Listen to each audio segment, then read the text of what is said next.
Alright folks, I'm going to go over my weekly feed fertilizer.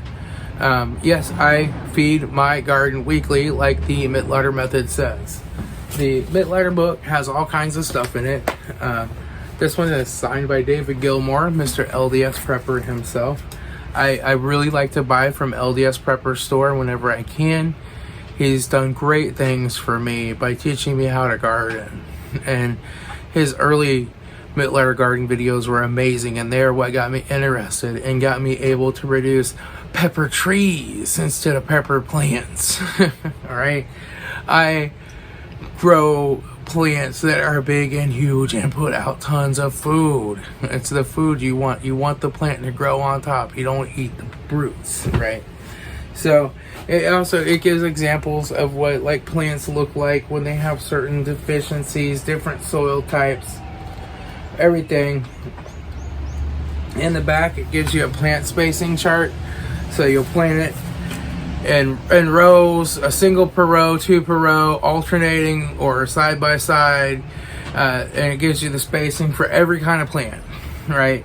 And then you put down the exact same amount of weekly feed, which is 1 pound for a 30-foot row.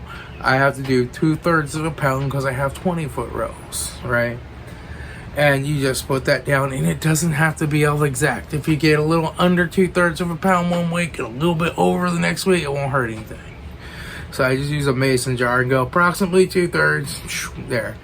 And yes, this does weigh 1 pound for one full 16-ounce mason jar. I know that volume doesn't equal weight, but in this case, they're really close. So, yeah.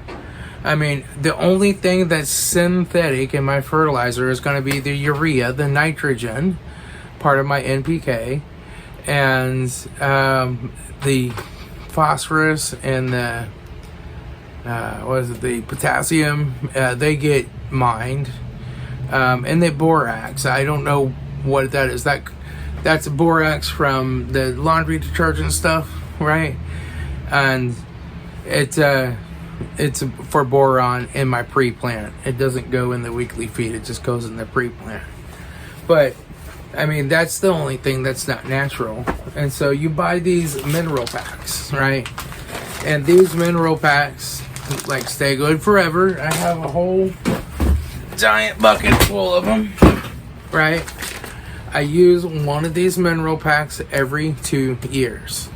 If I double the size of my garden in an emergency, you know, during like the shit hits the fan and I have to grow more food, I'll use 2 or a pack every year.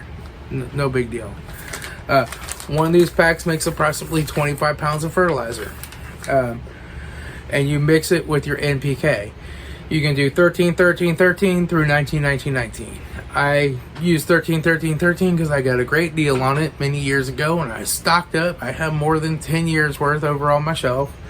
But you can use any of those, really.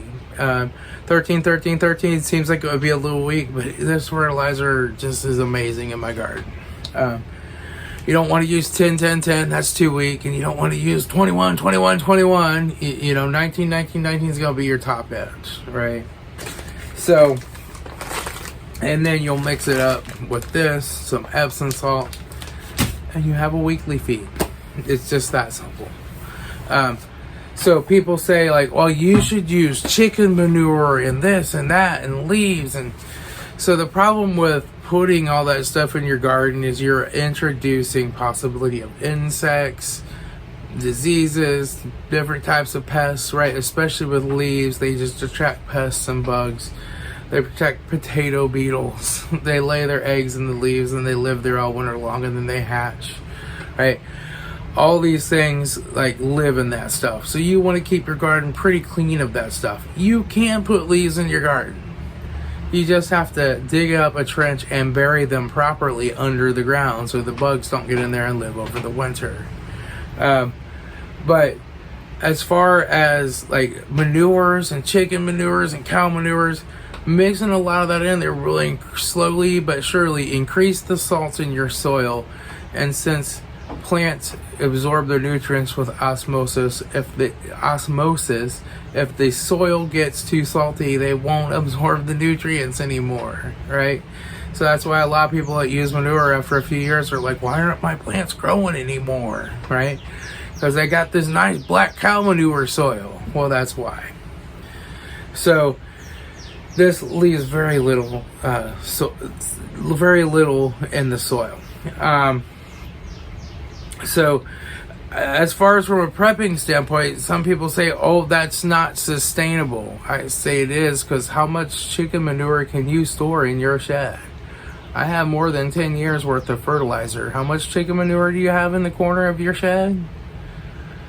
You know, I bet it smells really nice too. And they're like, oh, I'll always have chickens though. Like, not when you eat them because you're starving, right? You're going to be out of chicken manure. Or somebody's going to come steal them because you're starving.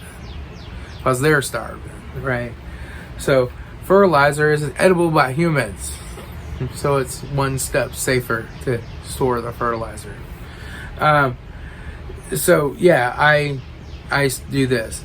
As far as putting all this fertilizer in the ground and having it kill the beneficial nematodes and this and that in the soil. And like, first of all, we don't care if there's anything in the soil. We'd rather have the soil dead. We can grow in sand and sawdust. Many people do, right? The soil is just something to hold the roots and absorb the fertilizer and put them into the roots. That's all it is in this method. We don't care how good the soil is. But they have done tests underneath of Mittleider grow boxes, and I think there was a video that FrugalPrepper did with Jim Kennard, and they did tests, and it did not hurt any of the bacteria that were found in the soil or any of the organisms.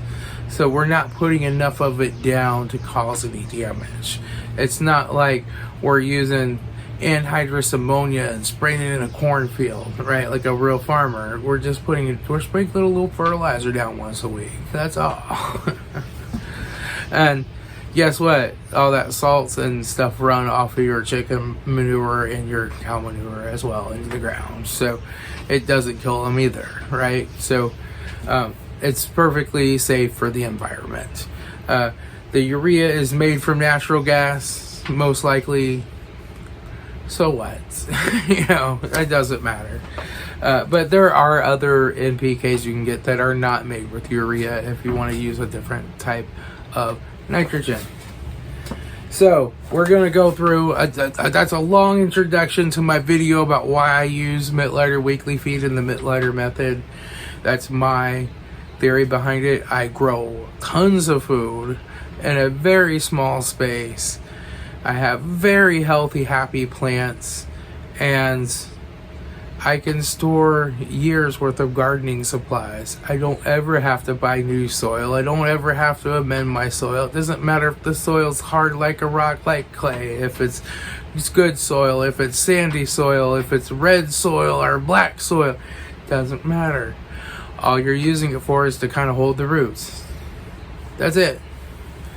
So let's go ahead and mix up a batch, because I've used this batch for 2 years and I got enough to do a few more feedings, but I'm getting low.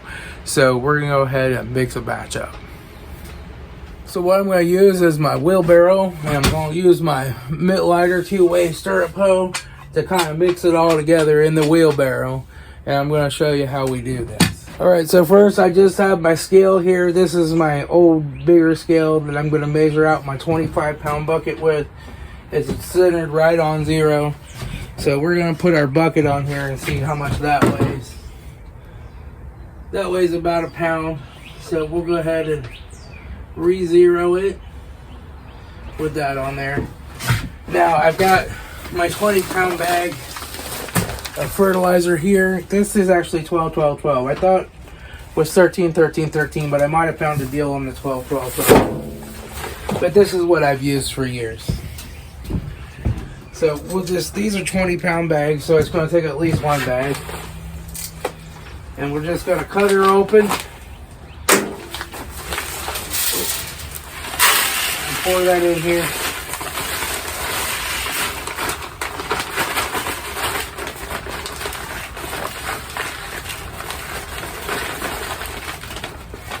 Okay. And that should be right at 20 pounds, roughly. Yeah, that's right at 20 pounds there. Okay, so now we're going to take another bag. And this one I'm just going to cut the corner off on, because I only want 5 pounds of it.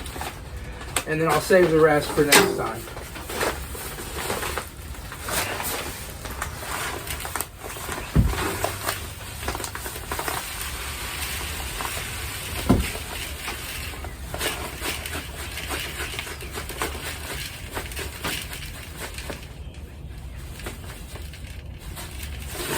Oh shoot, that was too much. Yeah, that's 26 pounds. So let me open this bag and put some back in.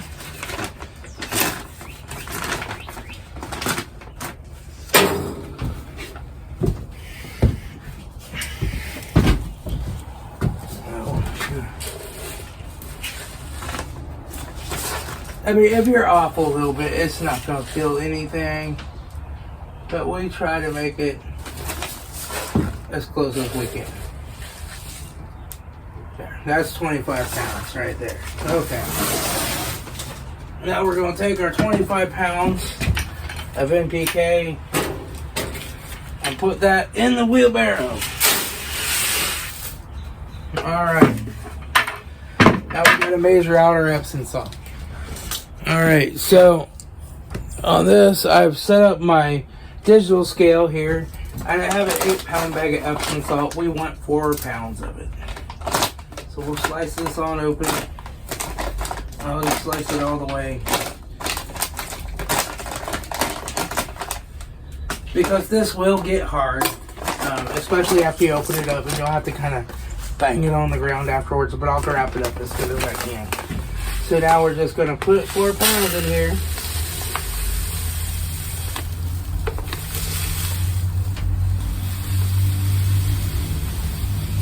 There's 3 and a half. 20 pounds, 11, 13, 14, 15.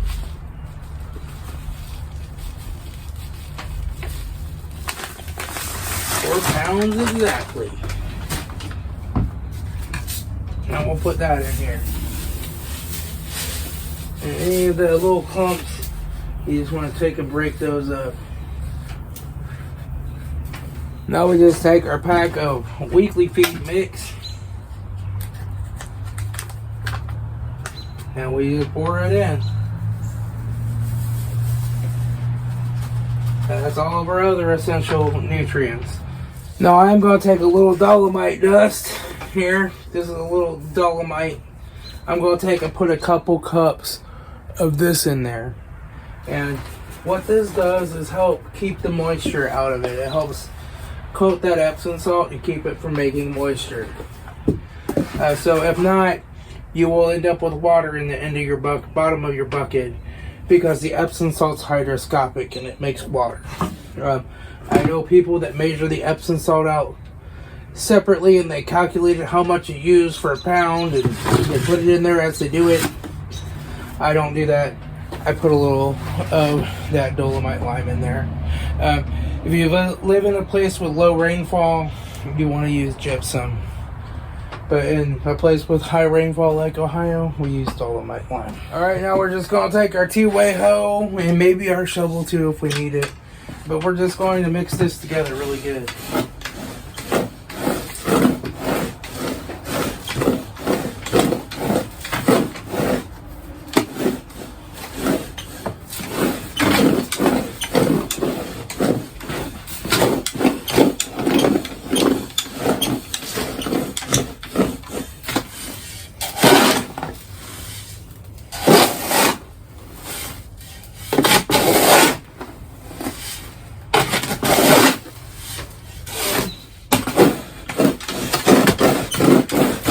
This 2-way hoe, this 2-way stirrup hoe, it's the most awesome tool ever. I will put a link to it in the description below. This is the Kenyan 2-way hoe. It's not like the cheap stirrup hose you buy at Lowe's and Home Depot. This thing will last a lifetime. It can be sharpened, reused. It's the most amazing tool. I don't even own a regular hoe anymore. I threw my regular hoes in the trash. I'm going to take my old bucket of weekly feed. Now this is mixed with the non-LDS Prepper weekly feed, so it has a little bit of a darker color to it. Plus it's old. But you see there is no water in the bottom of this bucket. This is going on its 3rd year. No water. People, put some dolomite lime in your weekly feed. Alright, I mean it's starting to clump a little bit here and there, but it's not bad at all. So we'll take and mix that in here with it, and then we're going to take and put it back in our bucket. Now, I use the bucket with these lids, and you can buy these extra rubber gaskets so when your rubber gasket goes bad you can replace it. And you know, that screws on and gives us an airtight seal. Keeps it, the water, the moisture from the air from hydroscoping, becoming hydroscopic with the fertilizer or whatever. It helps keep it dry. So I do that. Actually, what I'm going to do before I shovel that out, I just want to mix the old one with the new really well here.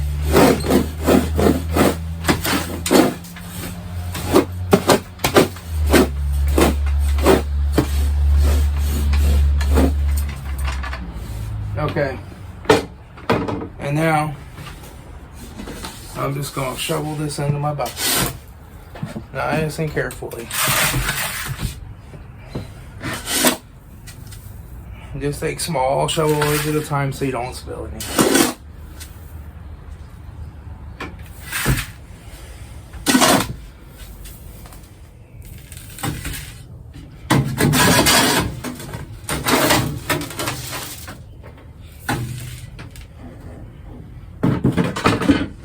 Okay, so now when we get down to the very end of the wheelbarrow, we'll just tap it a few times and pour that all in.